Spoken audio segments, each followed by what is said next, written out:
You've missed almost all of the big school holidays. That's been a huge hit, I know, to tourism operators. I talked to quite a few up north in and around Cairns, Port Douglas, Noosa, that sort of community areas. Gold Coast, plenty of front pages there to say how hard they're struggling. If you're not open at Christmas and you miss all of that Christmas tourism travel, what's the economy look like? What's the Queensland budget look like? It's flimsy, and I want to tell you about the level of pain that I've experienced in the last couple of days. And I stood up today with an operator in the far north he's an institution, operates day trips, been there for 3 decades. And he told me that last week for 3 days, he just couldn't leave his house. He just emotionally wasn't in a place where he could even turn up to his business. He was that low. His bank has given him another overdraft. He's hanging in there by his fingertips. And all he wants is a clear and decisive pathway out of the pandemic. And Peter, I am the most optimistic Queenslander you'll find. And I think in a post-COVID world, I think we're well placed. I think Australia's well placed, but I certainly think Queensland's well placed. Clean, green, authentic, wide open spaces.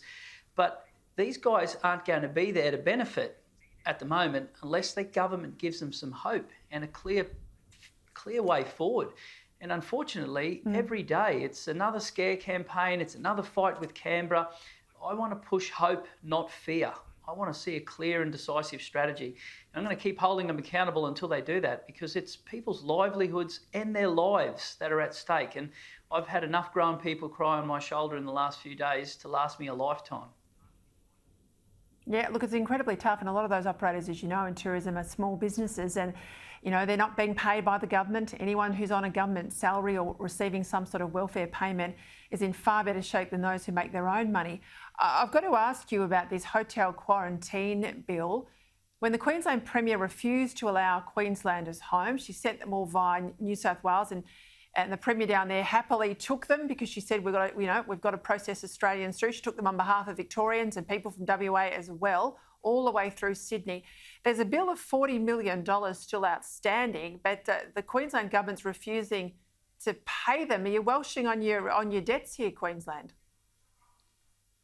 Well, as I said, I'm a proud Queenslander, and I'm never going to hand over $1 that doesn't belong to someone else. But I'll just make this point. If I don't like a bill in my private life, and if your viewers tonight dispute a bill, you know what they do? They turn up to the place that issued it and they put forward their reasons as to why they dispute it.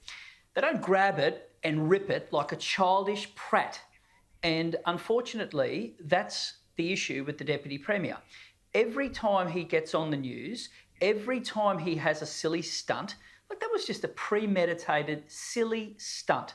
That's not the way good governments negotiate. If you've got an issue with the quantum, pick up the phone, mount your case, do it like a grown-up. But he acts like a petulant brat, and that's why I call out his behaviour as such.